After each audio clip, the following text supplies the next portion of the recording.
Good evening, everyone. Welcome to another Amigos Play. My name's Aaron. Tonight, we'll be looking at another game on our road to WrestleMania. This was called Wrestlemania, WWF Wrestlemania, from 1991. This originally came on 2 discs for the ECS and the OCS. The game itself was produced by an outfit called Twilight. That's a name that should be familiar to a lot of our listeners. We covered one of their games a month or so ago called Alfred Chicken. It's a pretty popular game. They did a lot of what looked like budgety titles here. Cool World, Hong Kong Phooey, Top Cat, which I have another Amigos Play. We talked about that one. So not a huge company, but they had that's a pretty big game. Alfred Chicken. So I like this opening. The screen is awesome. This game, having ran through it a few times, suffers from a lot of the similar problems that its sequel, which was European Rampage, suffered from, which is it's effectively almost impossible to play. I've had a hell of a time playing it. You're looking at your 3 basic characters here. There's the Hulk Hogan, Ultimate Warrior, and the Bulldog.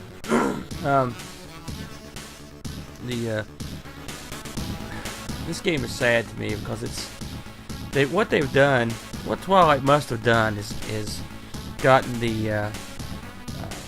hold of a game called WWF Superstars, which, if you're an arcade aficionado, you'll remember. The game itself was a tag team game, and it featured Ultimate Warrior, Hulk,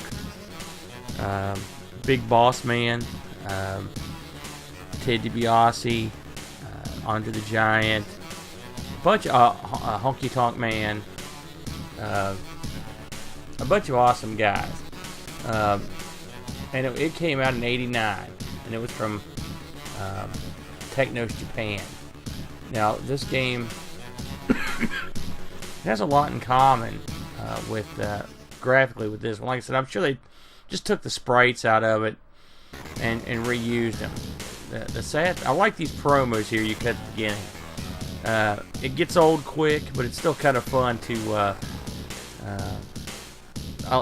be able to pick your own retort. Of course, the problem is you never get the last word on these. And the Bulldogs are so generic. They all are, though, to be honest with you.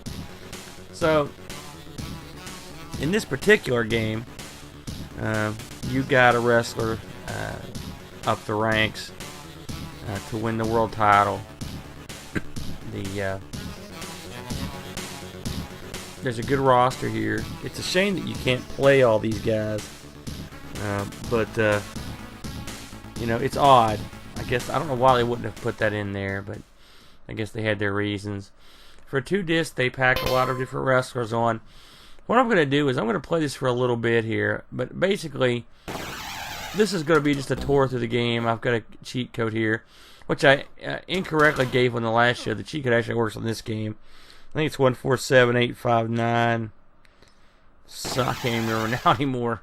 I'll have to look it up. I'll have to look it up when I type it in. So, the cheat code in this game, when you type it in, you just win. Match over. So, I'm going to let Mr. Rick beat me up for a while. And we'll see. We'll look at the basic moves. But you can see by the way this game moves and the way the ring looks. I mean, it is just like WWF Superstars. It's funny that they didn't use the characters that were in Superstars. They actually used a lot of new characters. Bulldog was not in Superstars. So he'll be the first we come across. Warlord was not. It's funny that they would pick Warlord. Really, his career in the WWF wasn't a long one. He was a big, muscular guy that they would have liked back in the era of that this game came out, but was never a good wrestler. And never really did anything of any consequence. but for whatever reason they chose to put him in the game. It's also a shame that this game, as close as it looks to Superstars, did not just pull the gameplay right over. That gameplay is great.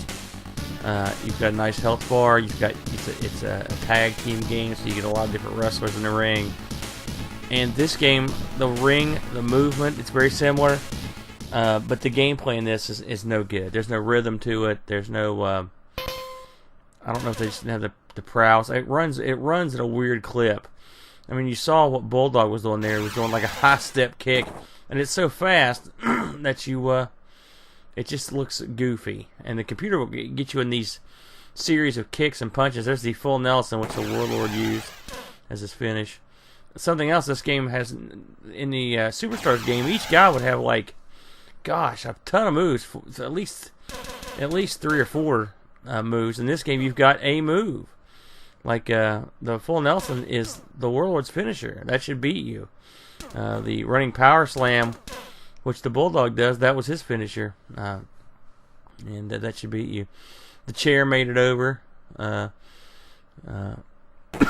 Like I said, there's a lot of stuff that they come close to getting right, but just the gameplay's not there, and it's a real shame because everyone wanted a home version of WrestleFest, which was the more popular techno WWF game of the day, and I used to own a WrestleFest, so I love it.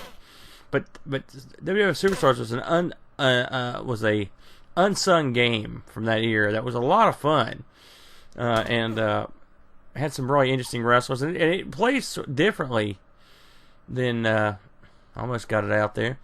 It plays differently than this, or WWF WrestleFest. It was just a different game. It was still fun. You can play them both, and there's really I never got tired of either one. Of course, WrestleFest has more options and a larger roster.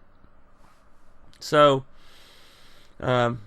One thing I noticed in this game from going around the first time is, here we go. Okay, so the Warlord got counted out. Now watch this.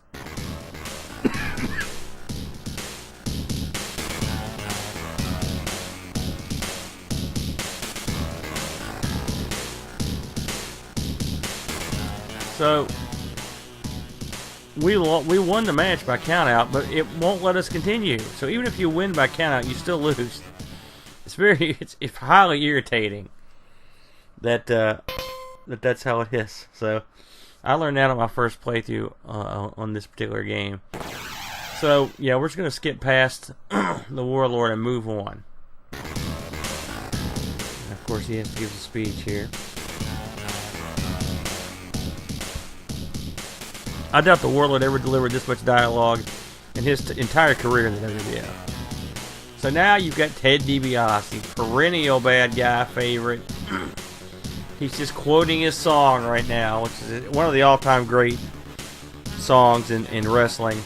The Money, Money, Money song. We talked about Ted DiBiase in the European Rampage show. Just a great wrestler. At one time was in line to be NWA World Champion. Big in Japan. Drew money everywhere he went. Just a tremendous wrestler. And a good choice. And he's made a lot of the games. He was he and Andre the Giant were the end bosses of WWF Superstars.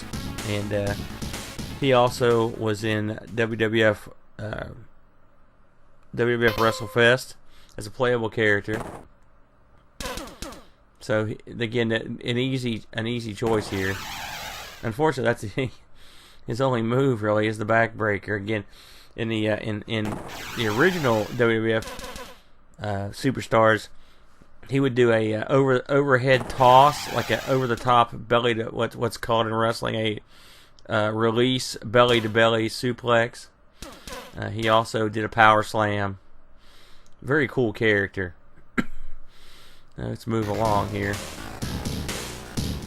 That's the sad thing about this game, though. When you see the wrestler do their move, you really There's not much else to see.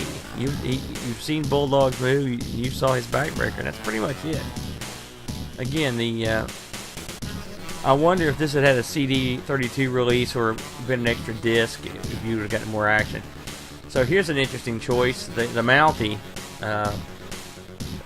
his name was, he wrestled under his name Jacques Rougeau, of the fabulous Rougeau brothers, before he became the Mountie. He was also one of the Quebecers in WCW. A good worker from Canada, a popular French-Canadian wrestler. I believe he still runs a promotion in Canada.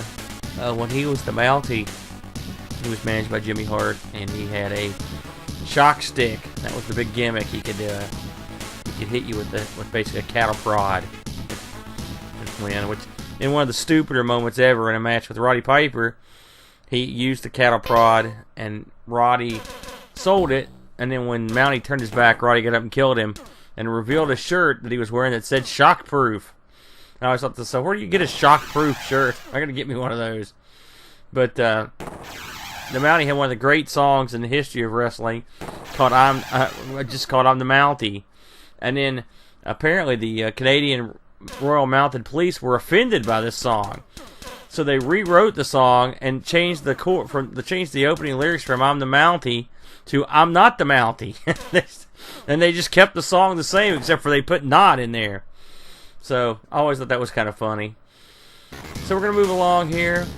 The Mountie was sort of a minor player. I can't recall any of the video games he was in, so it's kind of neat that he made the cut. Again, much like the Warlord, more of a these were sort of lean times when these characters are wrestling. Here we go, Sgt Slaughter. Sgt Slaughter headlined a WrestleMania show as world champion right around the Desert Storm conflict. He was a Marine from Paris Island that turned over to be Iraqi. As stupid as that is, Sarge had been around for years, and excuse me, and he had worked all over the world. A large man, and in his day, an agile man, who could take these tremendous face-first bumps, fall out of the ring, in this awesome kind of running leaping over the top rope fall. I mean, for a guy as big as he was a deceptively agile fellow. At this point in his career, he was way past his prime, but they brought him in to do his Turned on America gimmick, and there it is. There's Sarge's camel clutch, which really Sarge used what's called the Cobra clutch. Little tidbit: I used the Cobra clutch to pass my speech class, my demonstration how to apply the Cobra clutch. I put a kid out. Well, not really, but I did explain how it worked by putting it on somebody. So we've dispatched Sarge.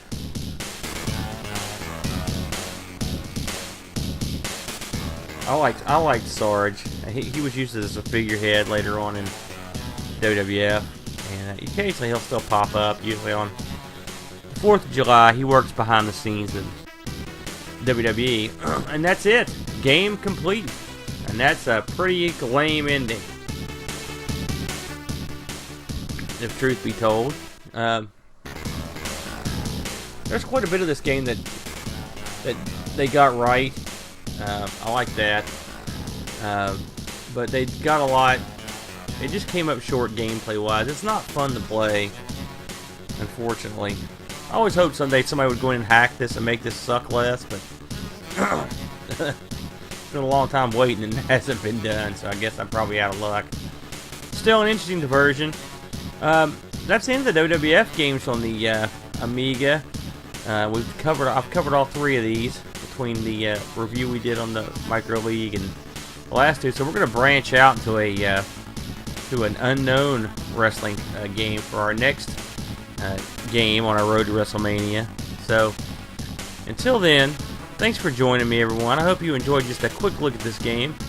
And until next time, adios. Good night, everybody.